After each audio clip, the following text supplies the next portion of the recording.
கருவேப்பிலை பொடி எப்படி ரெடி பண்ணுறதுன்னு பார்க்கலாம் வாங்க. ஒரு பவுல் கருவேப்பிலை நல்லா கழுவி எடுத்து வச்சுக்கலாம். நிழல்லே காய வச்சு எடுத்துக்கலாங்க. அப்புறம் பொடி திரிக்கலாம். 3 டேபிள் ஸ்பூன் உளுந்தம்பருப்பு நல்லா வறுத்து எடுத்துக்கலாங்க. 2 டேபிள் ஸ்பூன் கடலைப்பருப்பு அதையும் சேர்த்து நல்லா வறுத்துக்கலாம். 2 டேபிள் ஸ்பூன் பொட்டுக்கடலை.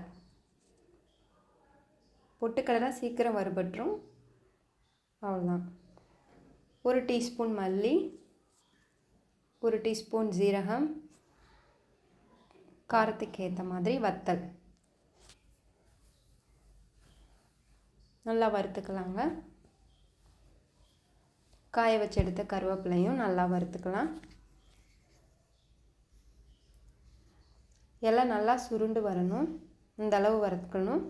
பொடி திரிக்கலாம். கொஞ்சம் பெருங்காயம், கொஞ்சம் உப்பு ஆட் பண்ணி பொடி எடுத்துக்கலாங்க. அவ்வளோதான். ஸ்டோர் பண்ணி வச்சுக்கலாம். பொடி ரெடி.